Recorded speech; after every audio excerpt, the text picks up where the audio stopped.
Hoy es mi 10 y voy a hablar sobre el sistema urinario. El sistema urinario contribuye a la homeostasis mediante la alteración de la composición de la sangre, el pH y la presión. También se encarga de mantener la osmolaridad en la sangre, de excretar desechos y sustancias extrañas y de la producción de hormonas. En este sistema hay varias estructuras involucradas, como por ejemplo los riñones, que son órganos en forma de habichuela, son retroperitoneales y se encuentran ubicados en la última vértebra torácica y la tercera vértebra lumbar. Estos se encargan de regular el volumen y la composición de la sangre, de la producción de hormonas como el calcitriol y la eritroproyetina, y de excretar sustancias desechos mediante la orina. Seguido de esto están los uréteres, que son dos conductos o tubos que se encargan de transportar la orina hacia la vejiga. La vejiga es esa cavidad hueca que almacena la orina para posteriormente ser enviada a la uretra y ser expulsada. Cabe destacar que cada riñón está compuesto de millones de nefronas, que como sabemos es la unidad estructural y funcional del riñón. Estos también contribuyen a la homeostasis y mediante diversas tareas como la regulación, filtración glomerular, en la que se filtran los desechos no deseados. Está la reabsorción tubular, que reabsorbe o absorbe sustancias esenciales como aminoácidos y glucosa. También está la secreción tubular, que se encarga de secretar toxinas. En la histología tenemos los uréteres, que están compuestos de tres capas: una mucosa, que es epitelio de transición, una capa muscular, que es músculo liso, y una capa adventicia, que es tejido conectivo laxo. En la vejiga también son tres capas: mucosa, epitelio de transición, capa muscular, músculo liso, y en la capa adventicia puede ser tejido conectivo seroso. En la uretra, como son ambos distintas funciones, tienen distintos tejidos. Ambos, hombre y mujer, expulsan la orina por la uretra. Sin embargo, el hombre también expulsa el líquido seminal. Es por eso que el epitelio que lo recubre es epitelio cilíndrico pseudoestratificado en la porción prostática y un epitelio plano estratificado no queratinizado en el resto de la uretra, mientras que en la mujer es un epitelio de transición en su parte proximal y un epitelio plano estratificado no queratinizado en su parte distal. En las tomas de muestra tenemos las que son por descamación espontánea y descamación mecánica. Tenemos la micción espontánea, que no tiene ningún procedimiento como tal. Sin embargo, se recomienda que sea la segunda orina del día. ¿Por qué? Porque tenemos la creencia de que la primera orina del día tiene mayor celularidad, y la verdad es que lo que vamos a observar son descamación celular, ocasionando dendritus, un fondo bastante sucio, mientras que en la segunda vamos a tener un fondo muchísimo más limpio y células bien conservadas. Tenemos por cateterización vesical, en la cual se obtienen muy buenas muestras y hay baja probabilidad de contaminación. Sin embargo, al retirar el catéter, es posible que al mismo tiempo se extraigan sábanas de células que pueden ocasionar un falso positivo, porque podemos confundirlo con un carcinoma papilar urotelial. Esa es parte de la mecánica. También tenemos la toma de muestra citoscópica, en la cual se introduce un tubo en el meato uretral y está el conducto ileal. En el conducto ileal se crea un conducto o tubo a través de un trozo de intestino que permite la eliminación de la orina por un estoma.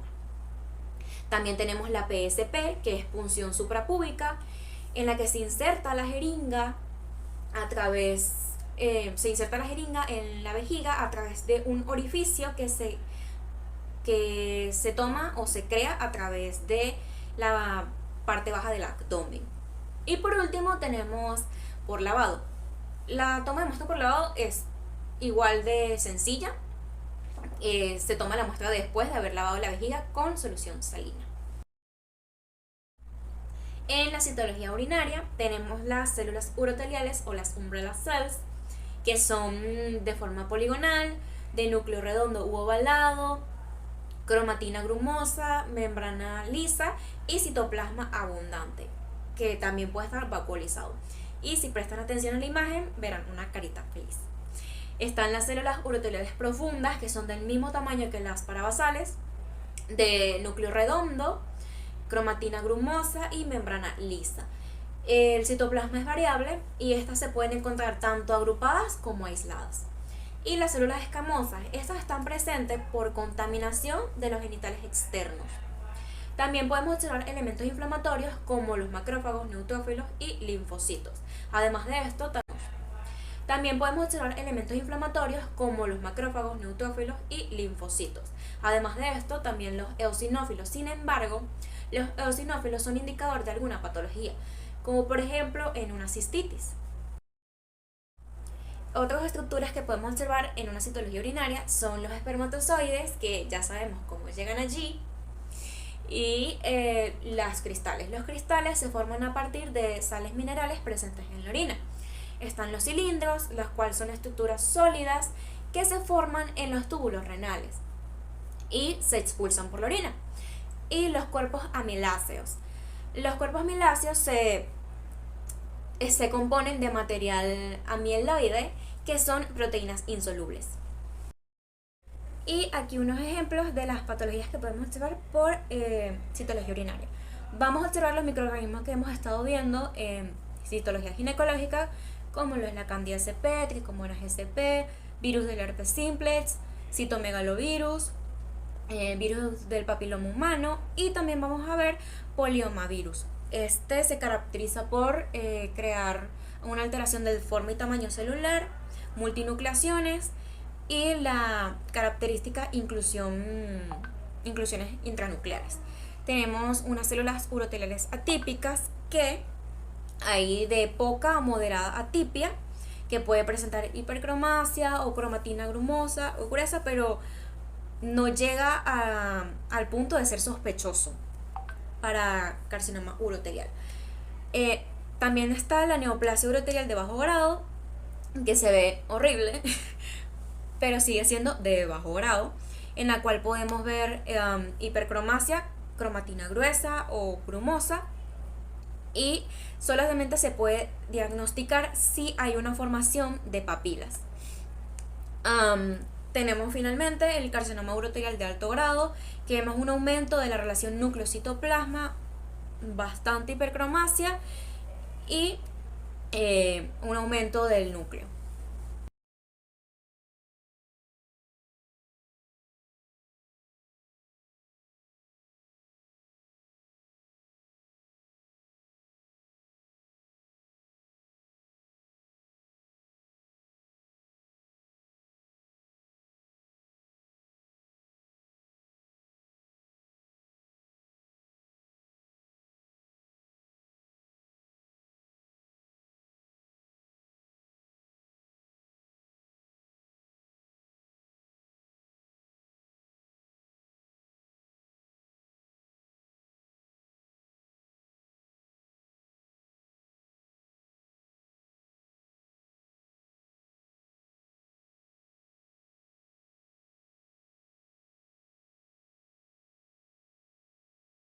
En el sistema de reporte varias para citología urinaria tenemos las siguientes categorías.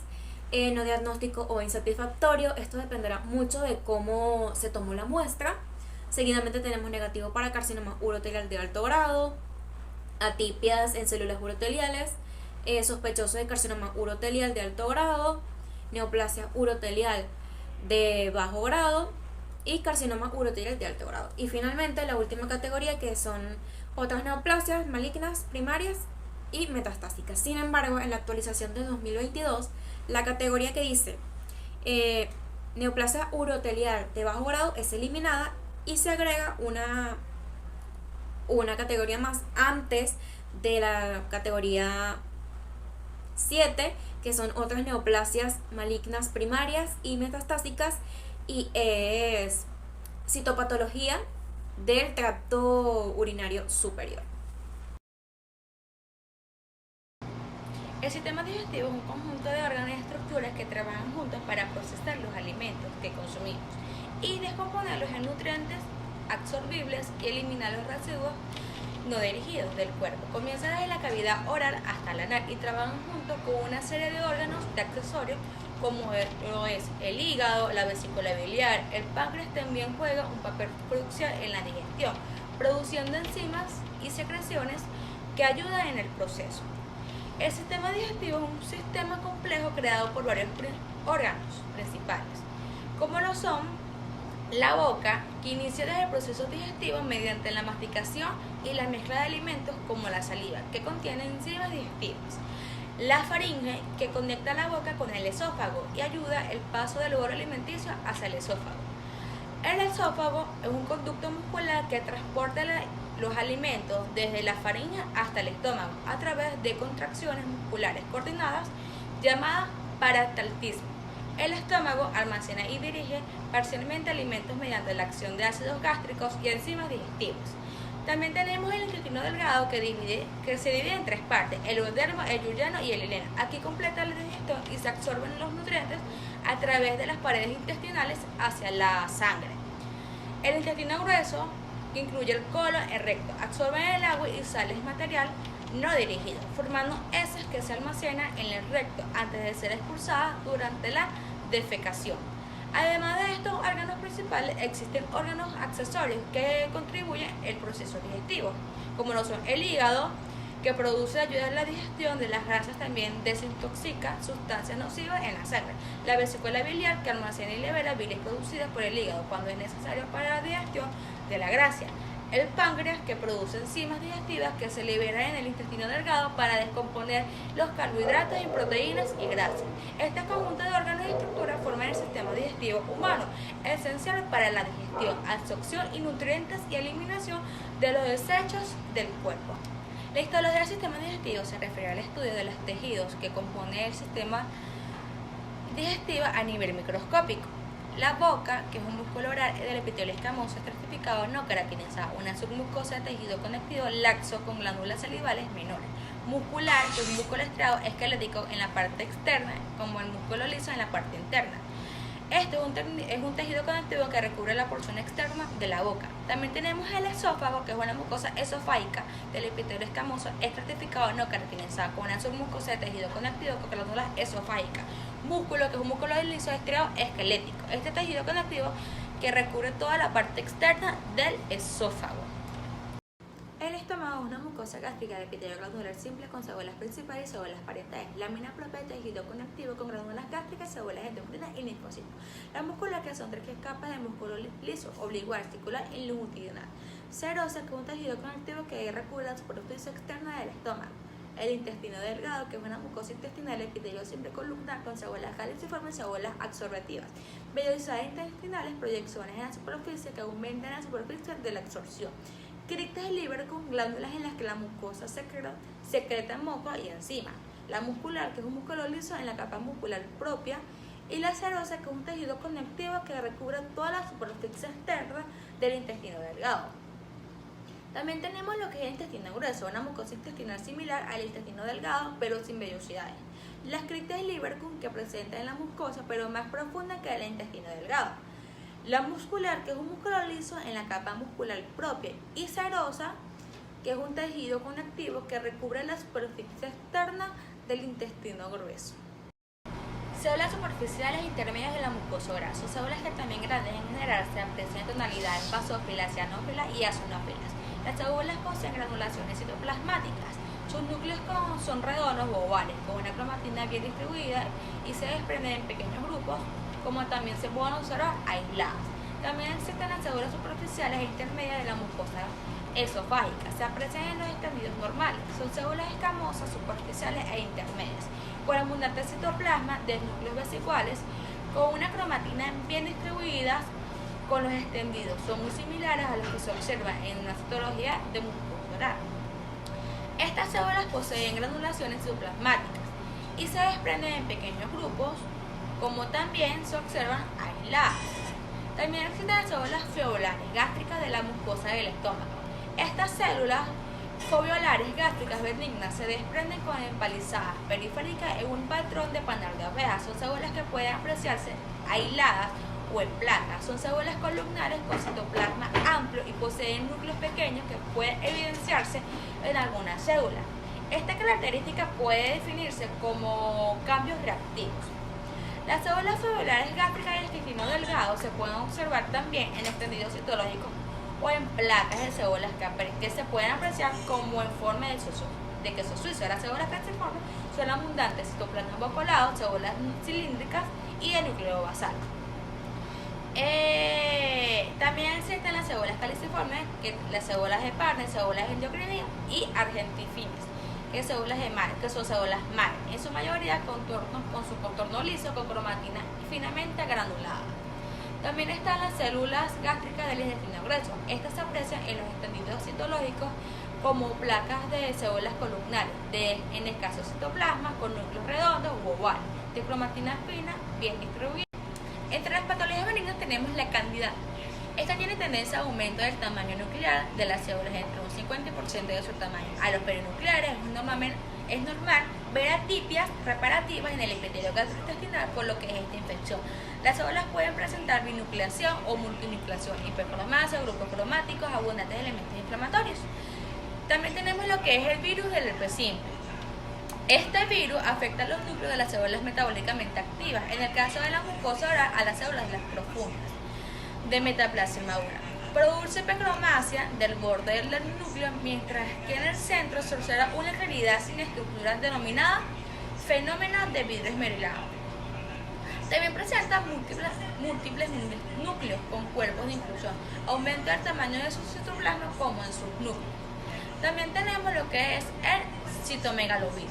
Esta ampliación celular y nuclear afecta a los núcleos de las células parabasales y de las metaplasias maduras. La mayoría de las células presentan cambios en núcleos citoplasmáticos sujetivos a infección viral. Y se destaca que la inclusión basófilo intranuclear que da a la célula una imagen de ojo de búho. Múltiples núcleos con cuerpos de inclusión, aumento del tamaño del citoplasma, núcleos relativamente proporcional, cromatina en grupo. También tenemos lo que son los cambios celulares producidos por el Helicobacter. El Helicobacter se observa en forma de S simple o doble S, mide de 2.5 a 4 de largo y 0,5 a 1 milímetros de grosor. Esta tendencia tiene un aumento de tamaño nuclear del doble de su tamaño, puede ser de 50 a 100. También podemos ver a los perinucleares, es normal ver atipias reparativas en este epitelio gastrointestinal ya por esta misma infección. Las células se pueden presentar en binucleación, multinucleación, hipercromasia, grupos cromáticas, abundantes elementos inflamatorios. Hay una degeneración o erupción de citoplasma de las células propias de la mucosa gástrica y de toda su extensión. También tenemos lo que es la Yardia biliar. Vive en el intestino delgado y provoca una patología denominada yardosis. Produce un efecto considerable como los cambios celulares reactivos asociados a esta inflamación de la mucosa gastrointestinal, afectando el endodermo y produciendo duodenitis. También tenemos lo que es el ecterovirus. Este neonato puede encontrar en una muestra celular como infección de segunda infección. Debido a la mala higiene de las pacientes, produce un efecto citológico típico de infección por parásitos, abundantes linfocitos, aumento de los núcleos, ya sea del 50 al 100% de su tamaño, puede ocasionar fagocitosis a células vecinas y ecterólisis a otros aspectos. También tenemos lo que es el virus papiloma humano.